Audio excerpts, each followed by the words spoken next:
The fall sports season is underway, and we're going to be talking all about it on this edition of the Seacoast Sports Forum.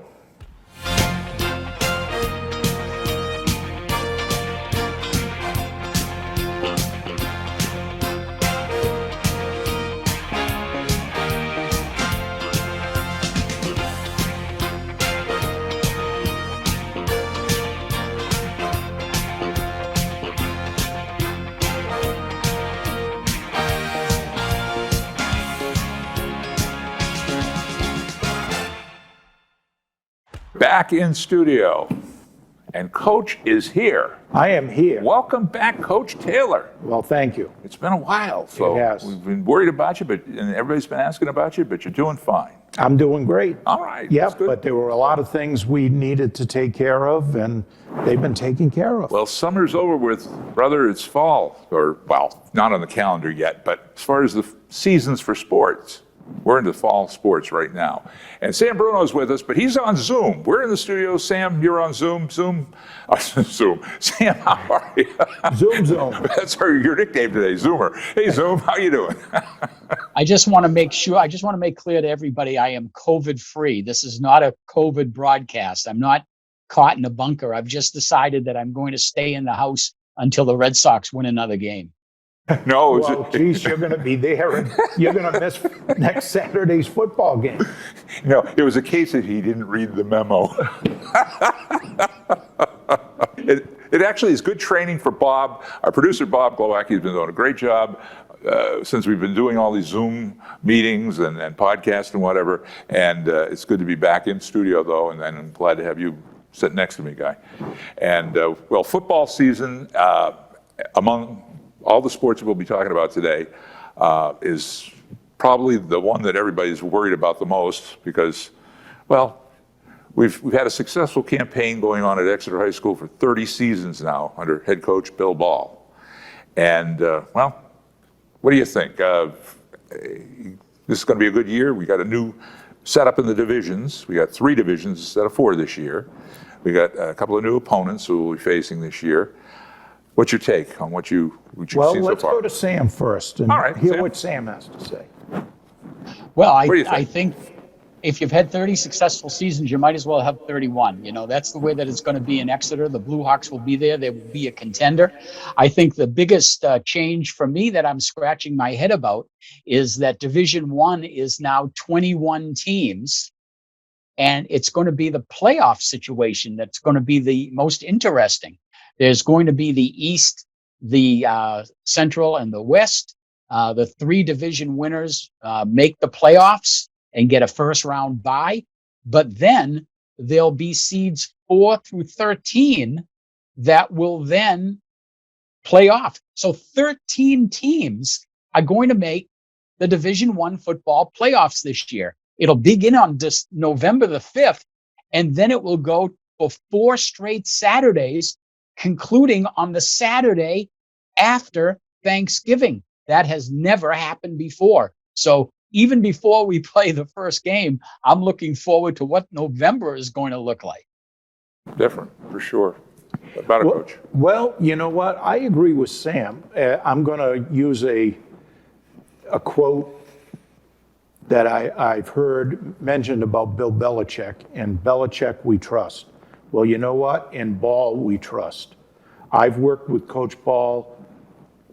Sam and you, Sherm, have both been associated with Coach Ball for many, many years. I go all the way back to the beginning when he first came, and he and I coached together. I have a lot of faith in him. I have a lot of faith in his assistants. They are going to be just fine.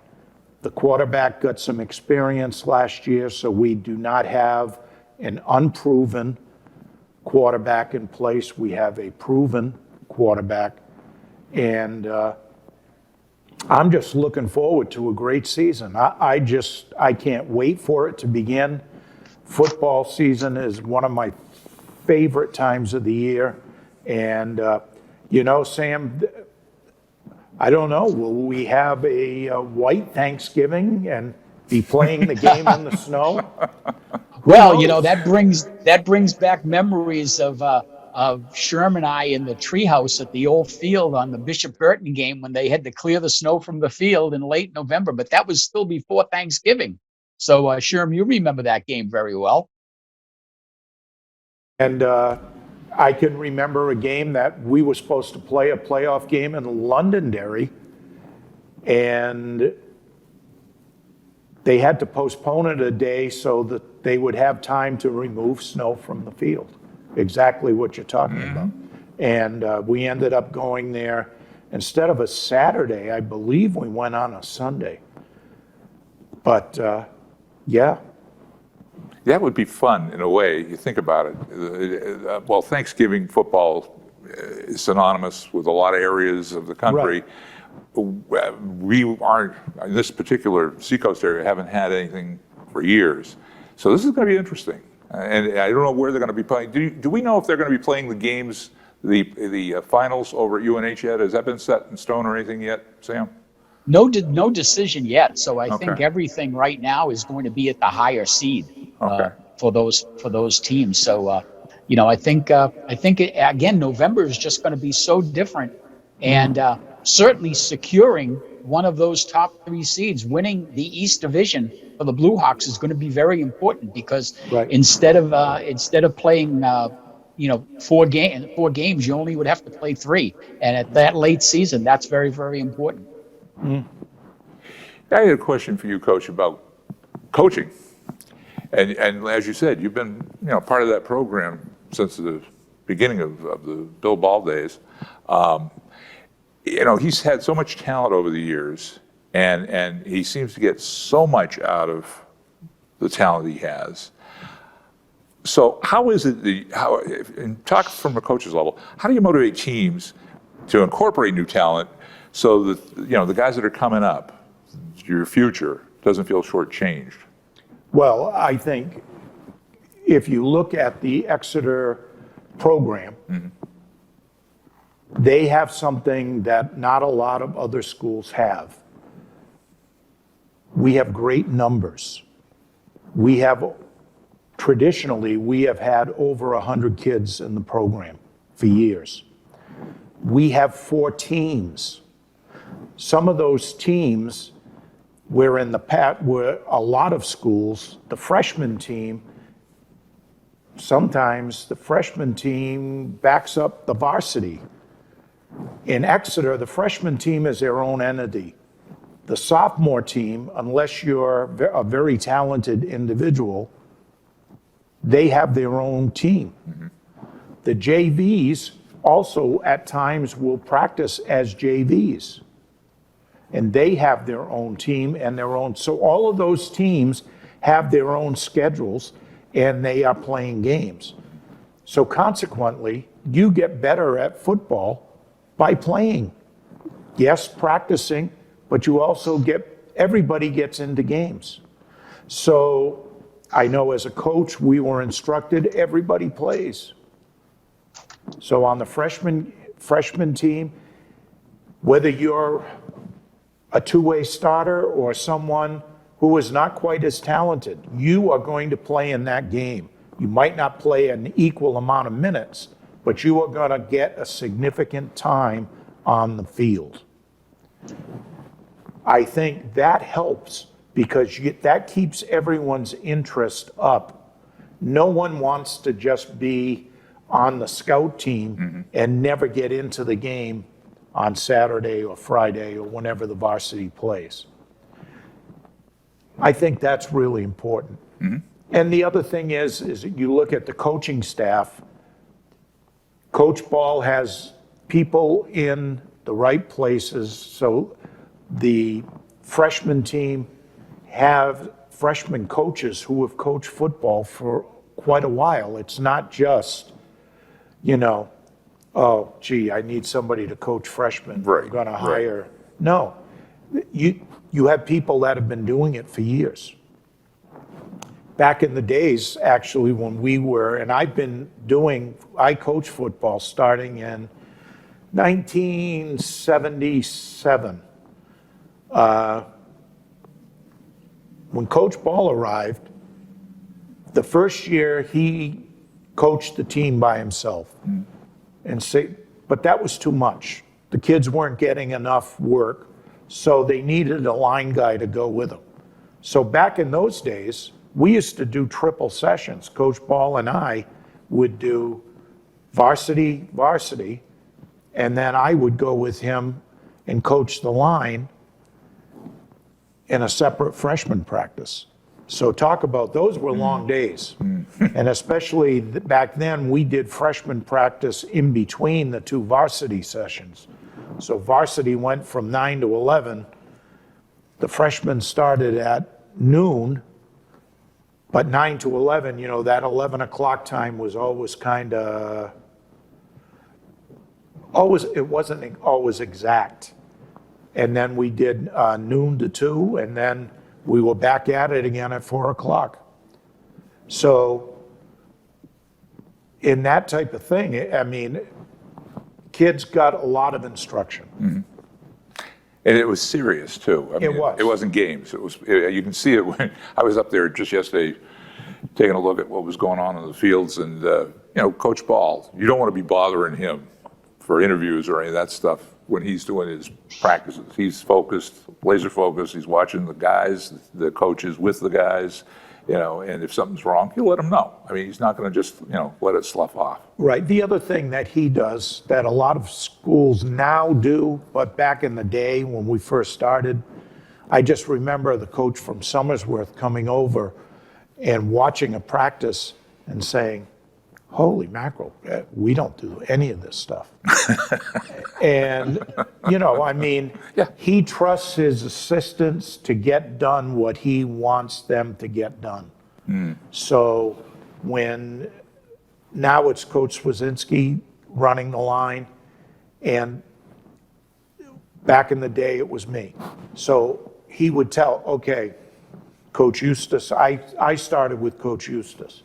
But they would tell me, okay, we need to shore up such and such, or we're going to be doing such and such a block a lot this week, or we're looking to run such and such a play. We think we're going to have great success with that. We got to get the timing down. So Coach Ball now is free to go from area to area to area and watch the D-backs and say, geez, I need, you know, and he can focus on them. And then he can come down to the linebackers. Then he can come over to the defensive line. Then he can go to the defensive ends, which tend to, at times, be more of a specialized position. The other thing that we've always done is we emphasize special teams. Yeah. We start from the first day of practice, and the punt snappers are working on snapping, the punters are working on punting, the returners, et cetera, et cetera. So you have a coach that's in charge of special teams, and it's really broken down quite a bit for instruction. You know, like I say, he doesn't play around. He's very focused, very, very focused. You can see it when you're up there. Sam, we got the schedule. Why don't you run down the schedule? I'll Bob pop it up on the screen, and we can just give people an idea what we're up for this year. Well, I think one of the things that pops up right off the bat when you talk about Division I football is that you've got, again, the three divisions, the East, the Central, and the West. The Blue Hawks play in the East Division. And this year, there are some new additions to the East Division. Manchester Memorial is now playing in the East Division, and Timberlane has moved up from Division II into Division I. So those are two new squads that are going to make up the 7-team East Division. It used to just be Exeter, Dover, Portsmouth, Spalding, and Winnicott, and that would be it. So now we've got some additions into that East Division that folks are going to see. You can see that the Manchester Memorial Crusaders are going to be coming to Bill Ball Stadium on the last game of the season on October 28th. The Blue Hawks will go to Timberlane on September 30th. And the Blue Hawks do open up on September 2nd against Portsmouth Oyster River. Brian Pafford's squad always a gritty team. They've got some good numbers that have come out this year. So that will be a good opening night on the September 2nd game at Ball Stadium. And then right the next week is this unique scheduling option where some teams are playing outside of New Hampshire. The Blue Hawks are going to play Champlain Valley Union High School at 1:00 on Saturday, September 10th. And that's going to be a unique challenge for the Blue Hawks, playing a team from out of state. Some squads are playing some different squads. For example, Dover will be playing at Sanford, Maine. Spalding will be hosting a squad from Maine from Edward Little High School. But again, some teams have chosen to only play 8 games, like Manchester Memorial. Winnacunnet has added Bishop Girton into their squad. So again, there's a lot of changes. You need to keep up on the schedule, folks, because this is not going to be your typical Division I schedule. So we're getting ready for Friday night, September 2nd. Sherm will be announcing. I'll be running the clock. And Bill, tell us a little bit about plans for the television side, as you and Rich Kane are going to be broadcasting the game. Right. We'll be on the cable television. We'll be broadcasting all of the home games, and myself and Coach Kane. And we've been doing this for quite a while now. Yeah, you're experienced. I've been doing it. And we started on the radio with a local radio station, and we started doing it there, and then we were simulcasting radio TV, and then radio dropped off, and now we're strictly cable TV. So and YouTube and internet. YouTube. And the internet. Yeah. But if you live in the Exeter area, you are part of the towns that make up the district: Stratham, East Kingston, Brentwood, Kensington. I think I got them all. Don't forget about Newfields. Newfields. There we go. Newfields. Okay, thanks. Geez, I was just at the Newfields playground the other day too, and the governor won't like that. Yeah, that's right. Yeah. And so if you're part of those, you can watch the game live. It will be live on your local cable television station. And then Blue Hawk Media, don't forget that And too. Blue Hawk Media. In case somebody can't watch it live, they could always watch it on YouTube on Blue Hawk Media. And I think it's on Facebook too as well. But looking at that schedule, the Blue Hawks are going to earn their way for sure. I mean, that's a hard schedule. I think one thing, and I think you would agree with me, Sam, the ADs were in the past, it was a rotating, you played the conference rotating. Now, I think they tried to match up teams by ability, because I notice Spalding opens with Alvern. Alvern's not on our schedule. So I think, I know Salem is a very good team. Bedford, year in, year out, is a very good team. So those are teams that we are playing outside of our conference in New Hampshire. Sam, before we go to another sport, let's just hit on the UNH Wildcats. Their season kicks off on September 1st. They have a new team in their league. It's Monmouth. Just give us a little update on anything you know from UNH. Well, it's the beginning of a new era.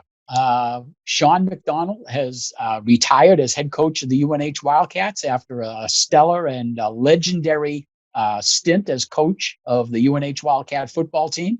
We certainly wish him best of luck in his retirement. And now we're on to the Rick Santos era. Rick, the legendary quarterback of the Wildcats, the All-American quarterback of the Wildcats, is now the head man over in Durham.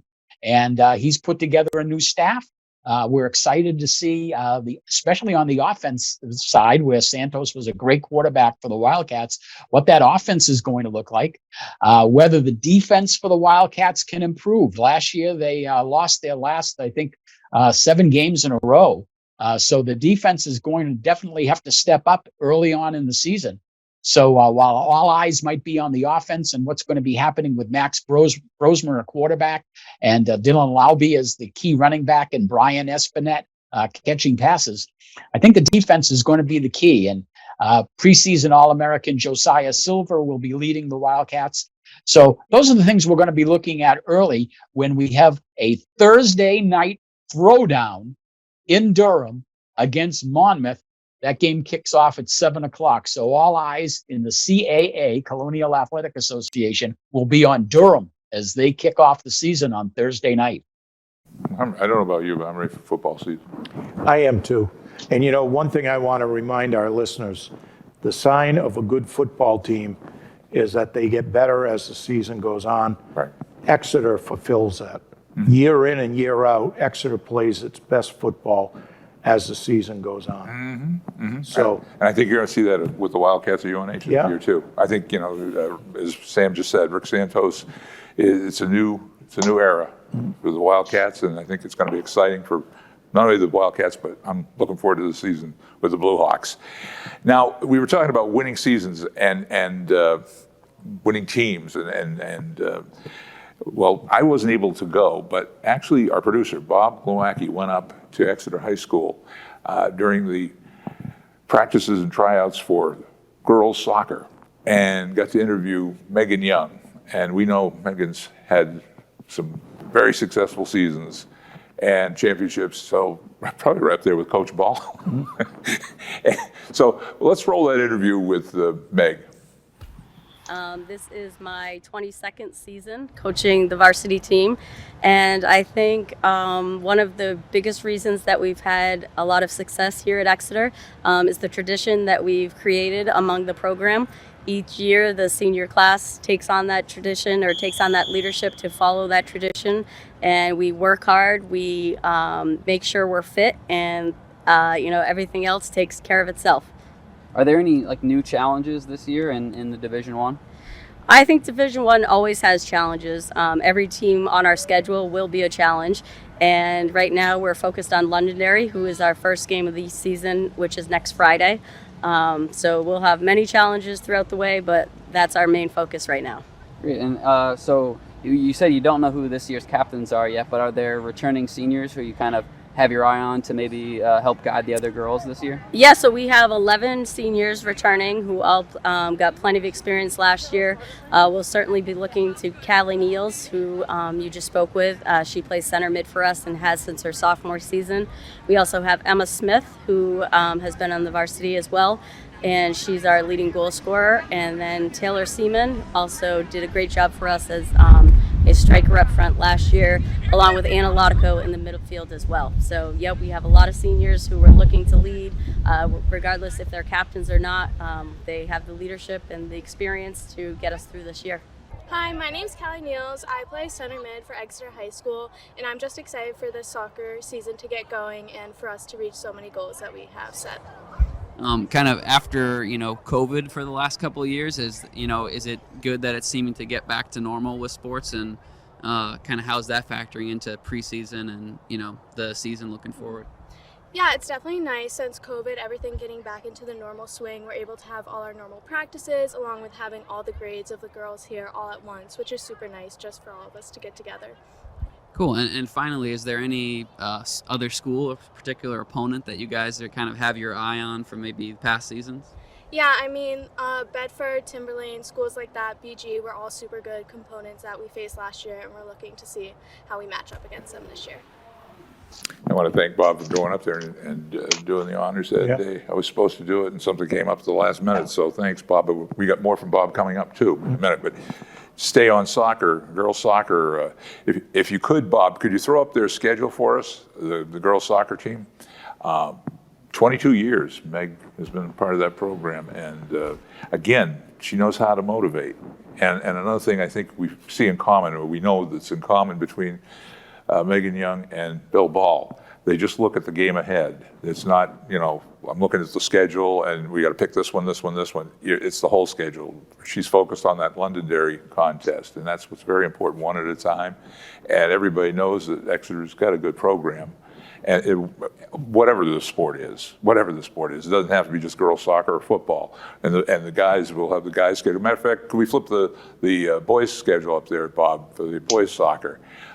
We weren't able to get in touch with Dan Kern, but we will in a future show.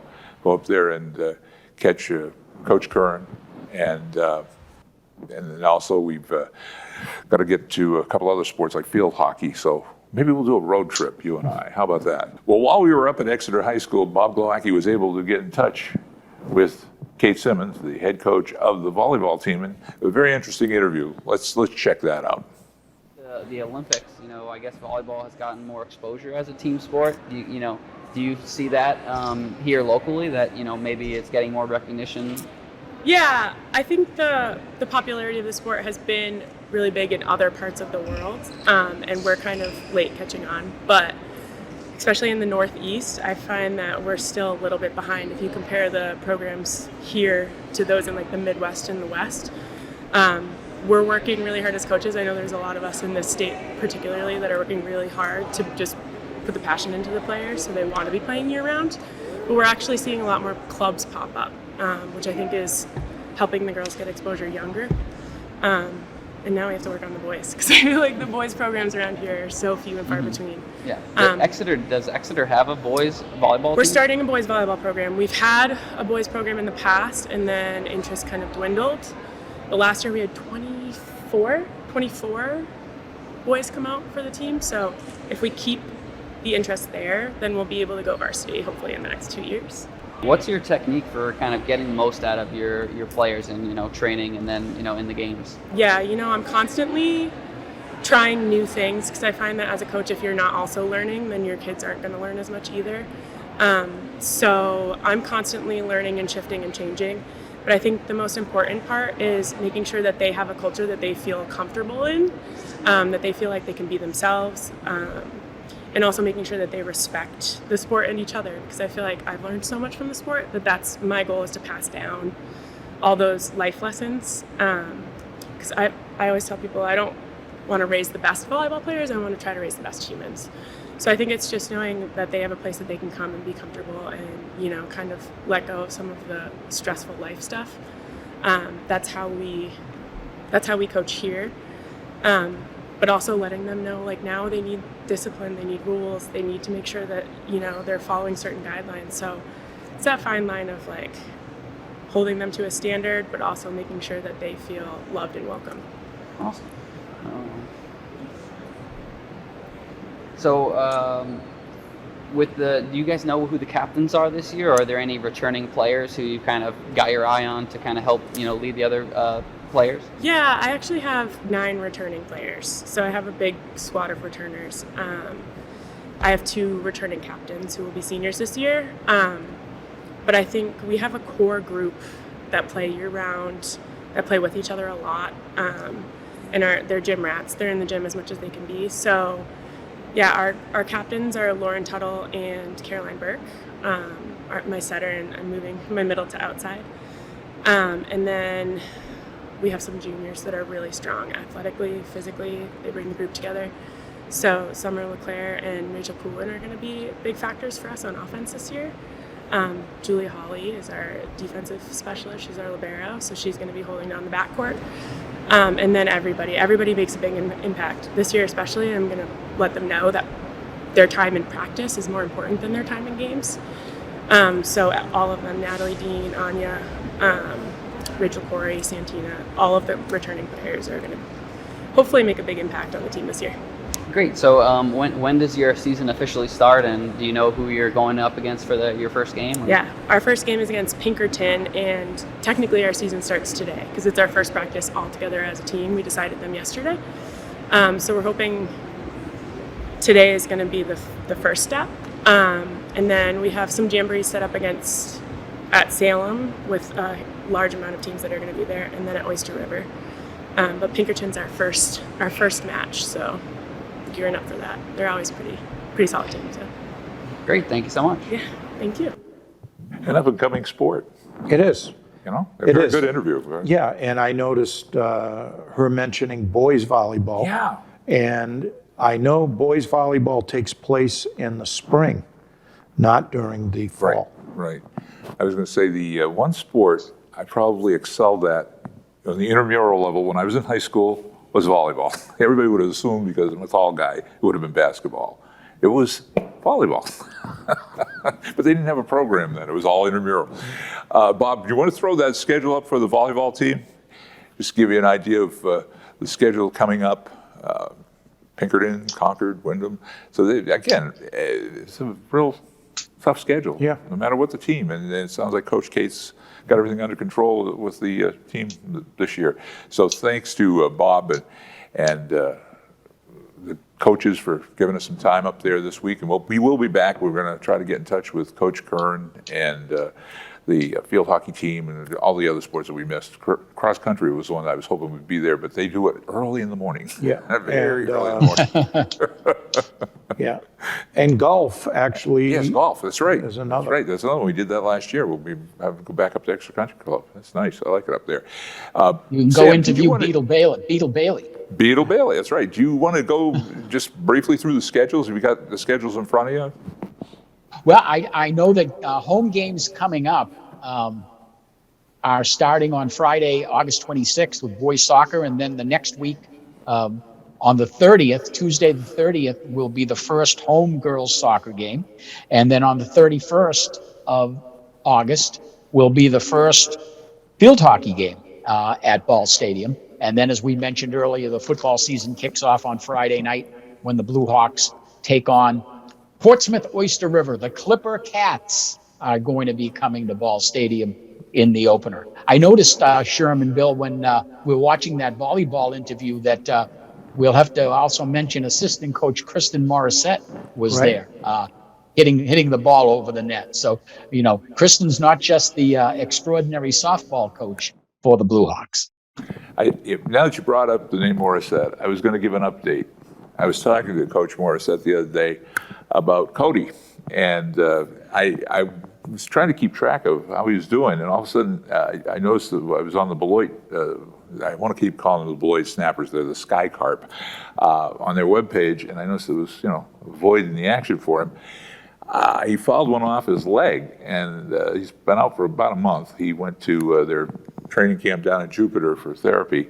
He had to wear a boot for a while, and now he's back with the Sky Carp and doing well. So yes, their season's just about ready to wrap up. I don't know if I don't think he'll get a call up this year, but maybe next year. There's always next year, I think you've got to work your way through the system. Yeah. And I don't know how deep Miami is, the Marlins, but he's there. He's a presence. Yeah. So, and then the other thing I wanted to mention. Well, let's go around the horn here.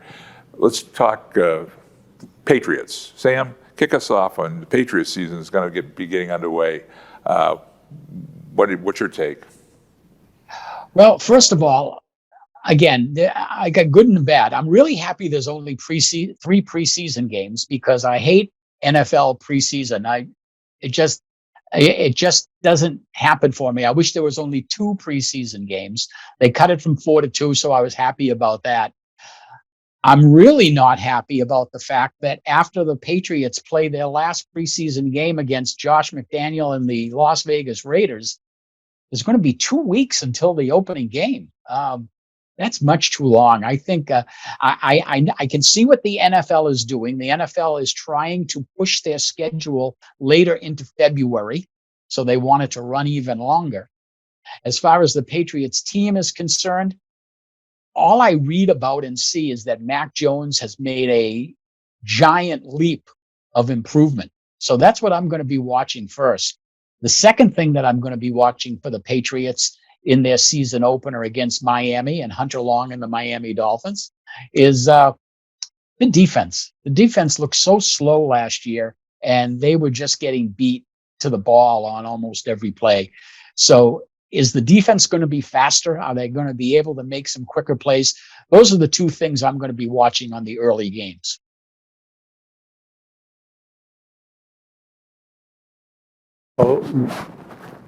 With what you said, Sam, I think defensively, I do watch the exhibition games, but I only watch the Pats. I don't watch everybody during the season, I will watch whatever is on TV. I do think their defense has gotten faster. They've gotten younger.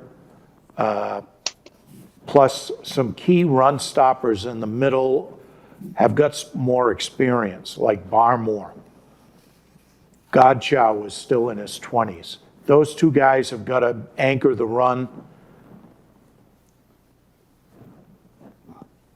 I think we need to remember the name Devontae Parker, because I think he's going to be a key offensive addition in the pass receiving core for the Pats.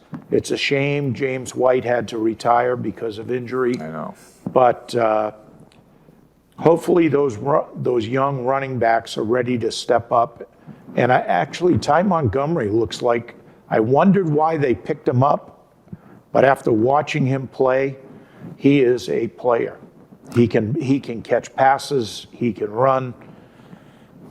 Now, a question I had, and I'll throw it at you, since they're out in Vegas as we record this, and they're going to be playing an exhibition game against the Raiders. And Josh McDaniel is their head coach, new head coach. We have a kind of a battle going on. Who's going to be the offensive coach? Who's going to be putting the signals into Mac Jones's ear? Judge or just draw my. Who's the other coach? Patricia. Matt Patricia. Thank you. Senior moment there.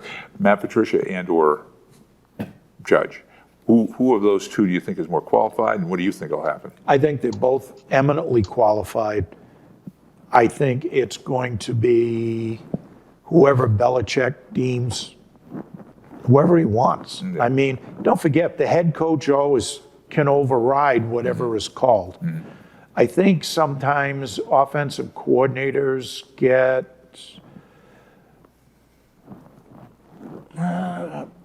I'm not worried about that. That doesn't bother me, and as long as it's not too conflicting. Right. They both do. I just, in reading on this, I think it was Patricia, but it could have been Judge. I do what Coach Belichick tells me to do. Right. As long as he is happy, I am happy. Right. And I just think that's what's going to happen with the play calling. And I was just going to say that they've also simplified supposedly the offensive book this year. Yes. That way Mac doesn't have to, have variations of variations of variations. And and I know it, and Sam knows it, and the viewers know it. It's an instinctive game. You can call the most intricate play, but all it takes is that at the line something changes, and if you haven't got the ability to read what's out there and make that correction, it ain't gonna matter how intricate that play is. It's all like that. So one thing I learned very early in my coaching career is the old KISS rule. Keep it simple, stupid. Right. And if you do that, I think good things will happen. Right. And that was, I think, the advantage of Tom Brady. He could improvise. He could see what was down the field. Maybe not as much nowadays because he's getting a little older, but in his prime, that kid, he could see whatever was there. He saw the changing defenses and he'd shift with them, didn't matter what the play was. That first game you mentioned, Sam, is with Hunter Long coming to town, we hope. As far as we know, he's still a member of the Dolphins. He's got a lot of logjam there at tight end, but I'd like to see the kid get some playing time. Yeah, we go to Miami to open the season. Yeah, so I'm hoping they've got a lot of backstage drama going on in Miami, but I hope that doesn't affect him getting a chance to really play. I think of all the kids that I've seen in the system over the years, he's one of the ones that obviously had the natural talents, and he worked at it, and he's got it honed. He just needs a chance. It's just like when you're going out to try to get a job, you go on to college or a trade school, and they always say, "Well, I need somebody with experience." you gotta get in the door. You gotta get in there to get the experience. So get him on there, coach for the Dolphins. Get him out there and let him have some snaps, and I think good things will happen. I just wanted to mention one thing. Yeah. You guys, I'd like to hear your take on Tom Brady because this week we are hearing things that Brady wanted to go to Miami. and now the owner's being punished for tampering. And now we heard this week that he was all set to go to the Las Vegas Raiders, he and Gronk together, and that didn't pan out. And then Brady's been gone for 3 weeks from training camp. He's now back. But during those 3 weeks, where was he? Is this a big conspiracy theory against Tom Brady? Is it going to affect him this season? Oh, I don't know about you, Coach, but I just don't like to see that, the Tampa Bay Buccaneers were fortunate to have the chemistry and Brady to bring them a championship. The way things are going now, they have probably some of the bullets in the gun to shoot him out, but I don't know if his head's in it again. I really wish he kind of retired on top of the game, but, I don't know what's pushing him along. It can't be money. I don't get it. Well, the other thing is, and I'm sure you noticed this, Sam, he's already been offered a contract in broadcasting. Yeah. I mean, I was saying that years ago. He's a natural. I don't know. What it does, I think, is it kind of tarnishes Tom Brady's image to know that his last couple of years that we were cheering for him and rooting for him as a Patriot, Right. he wanted to be someplace else. Yeah. And that's a shame to me. I mean, he's a great player. He's been a great player. Is he the best that there ever has been? I don't know that.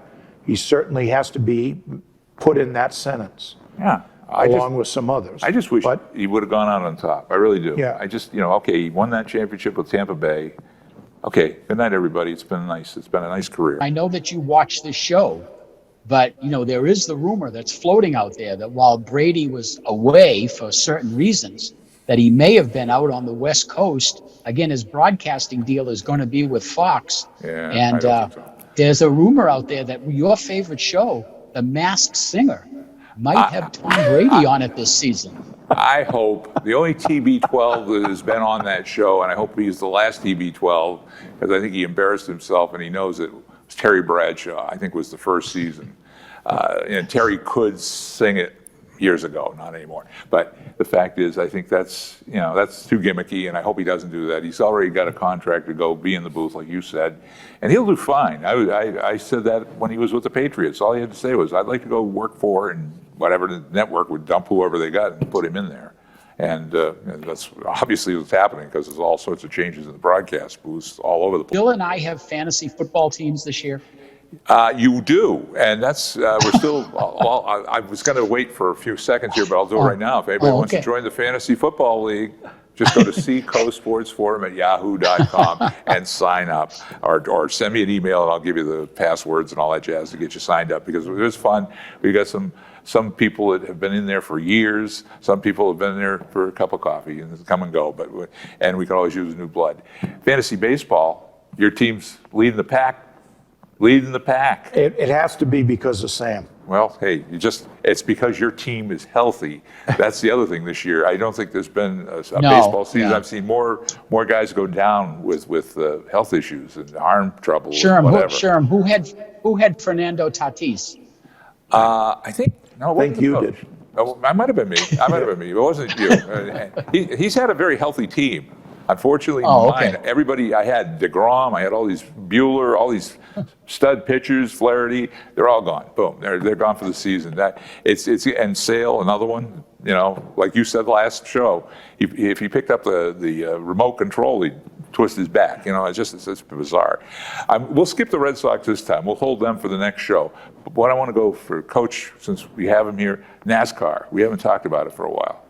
What's your take on what's happening in NASCAR? Well, very, very interesting that they already have, if you don't know or don't understand, NASCAR set up a playoff system. And now there's one race left, and it's a restrictor plate race. We're going to be in Daytona Saturday night. And I personally really like restrictor plate racing because anyone can win. Oftentimes in NASCAR, it's the haves and the have-nots. Now, because you're a have-not doesn't mean that you're a bad driver. It just means that your equipment isn't as good as the haves. Restrictor plate racing, everybody's equal. And there have been 15 winners out of the 15 races, there have been 15 winners who have qualified for the playoffs. There is one spot open. The big question is going to be Ryan Blaney, who has been in the top 3 in points all year long, but has not won a race. Does he get in? Does Martin Truex get in? Or does one of these other drivers who is in the top 30 in points, who have not won a race, do they win and get in? So it should be a very interesting, surprising, fun race Saturday at Daytona. There'll be some people will be extremely happy and some people will be crushed. The other thing about restrictor plate racing is the speeds they go at and how close they are to each other, because it tends to be pack racing, leads to a lot of unfortunate incidents. There will be a lot of feelings hurt. There will be a lot of banged up cars. There will be a lot of people who won't finish the race. It's NASCAR. It's NASCAR. Yeah, bump and grind. The other thing I would say is that the new car has been a hit to me because it has equalized the field. The old people that you expected every week to win or be in contention, every week it's almost like a box of chocolates. You don't know. Yeah, the young guns have really taken hold. I mean, the Harvicks and the Luganos and all the old timers that you and I've grown with, they're there, but they're just fading back a little bit now. It's those young kids. They're not dominating. That's right. Yeah, is the difference. So who? I know it's a few weeks down the line, but who would you pick as your top 2 favorites going into? My top 2 favorites would be, if Blaney gets in, he would be a favorite. If he doesn't get in, I definitely think Chase Elliott is one to watch. The other one is Kyle Larson. Okay. So I think between those two, Harvick has had a resurgence to his career and has won 2 out of the past 3 or 4 races. That's my man. Yeah. He's one of the old timers that's still hanging in there. Sam, 2-minute drill time. What do you got for us, sir? I've been following this situation very closely with the college athletes and their NIL deals. NIL standing for name, image, and likeness, where college players can now settle with outside agencies to promote and endorse products and get paid for that endorsement. But in the Boston Globe this week, there was an article that said that the Massachusetts Interscholastic Athletic Association has now approved that high school athletes in Massachusetts can sign name, image, and likeness deals. And it was almost a unanimous passage of this situation. And the next article, next paragraph down, says that in New England, Maine and Connecticut allow name, image, and likeness deals, and New Hampshire is considering the move. So next time we talk with Jeff Collins and the folks up in Concord, we need to ask them about NIL deals. These are situations where high school athletes can now possibly earn some money. And I don't think we're talking about 5 figures or higher. I think we're talking, small amounts of money. But as the Massachusetts deal says, athletes must provide schools with the agreements, and they can't involve adult entertainment, alcohol, tobacco, cannabis, prescription pharmaceuticals, gambling, lotteries, weapons, firearms, and ammunition. And again, they can't use the school's name, nickname, or logo, and they can't do any endorsements during team or tournament activities. So again, it's a brave new world out there, and this is something that we have to look at right now. But if I was the owner of Sam's Diner and I wanted my favorite high school sports team to wear my T-shirts around high school during the day, I could pay the players to do that right now, and it would be legal. So again, these are just like transfer portals and everything, and the LIV in golf. Boy, things are changing quickly. I mean, for those of us who try to be a traditionalist, it's tough times right now. We haven't heard anything from the NHIA on any of this stuff, have we? I don't think so. Yeah. But it says they're considering the move. What about So, you, Bill, Coach? you could take your T-shirts from your oldies show and give them to pay some Blue Hawk players to promote your radio show. That's right. What about the Seacoast Sports Forum? You know, how about these? Well, too, Sherm, you handle the budget, Sherm. Excuse me. Right. I take very good care of the shirt. Let's put it this way. And Coach, any quick comments on what Sam was talking about? No, it is a very interesting can of worms that it has opened up, and it will be very interesting to see if, in fact,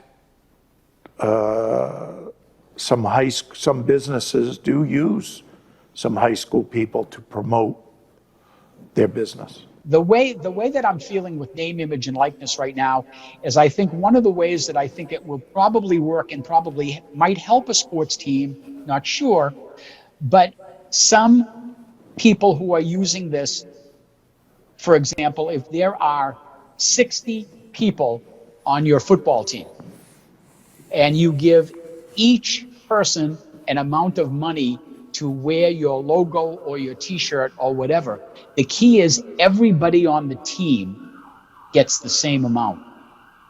I think it could cause some problems in the locker room if it's a have or have not situation with name, image, and likeness deals. Yeah, I couldn't agree with you more. Yeah, same. I agree. Yeah.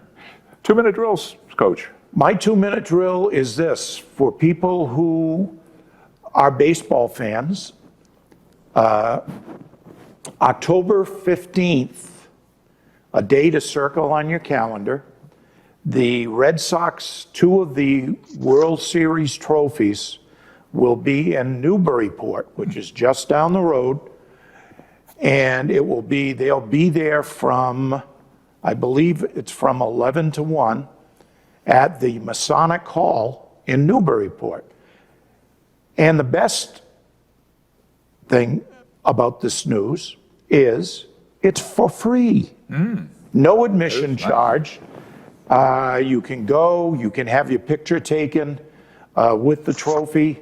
I know I have been fortunate enough to have been involved in it 2 separate times. One time we've had all 4 of the trophies were there, actually both times. And it's very interesting to talk to the gentleman who's in charge of the trophies, who travels around with them. Both times it's been in Newburyport.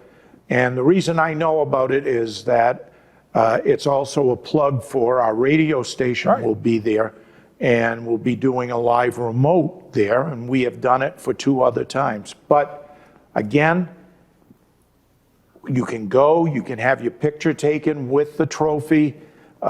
If you're a baseball fan, it's something that I don't think you want to miss. If you've never seen them or been in the room with them, it's something that they strive for.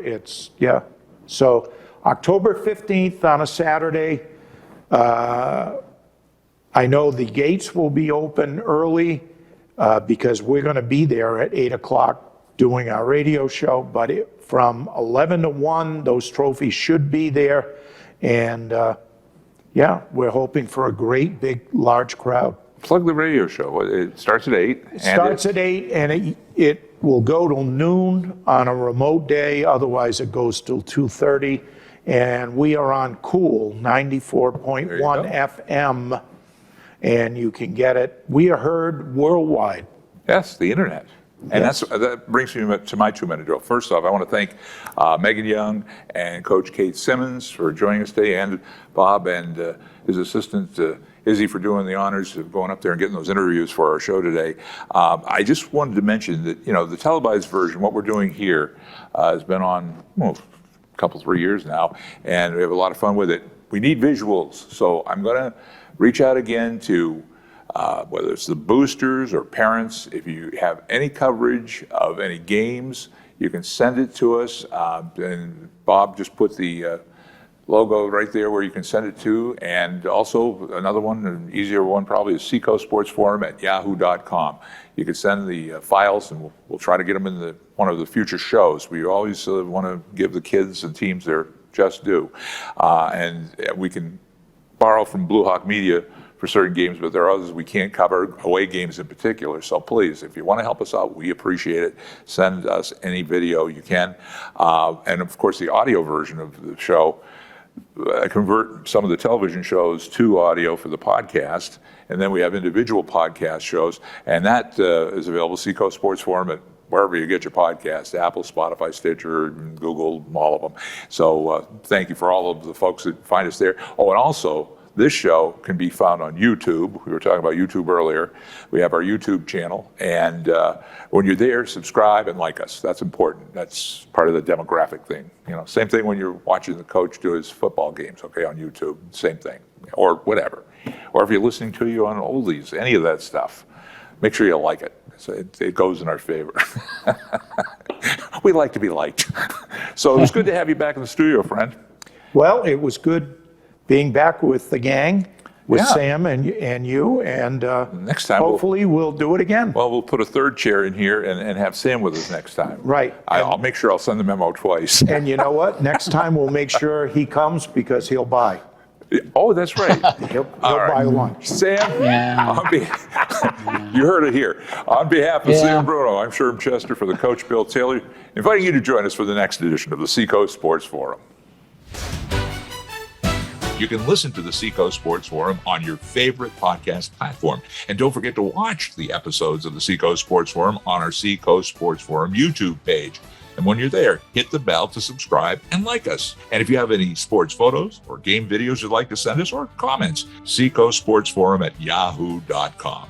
This is Sherm Chester inviting you to join us for the next edition of the Seacoast Sports Forum.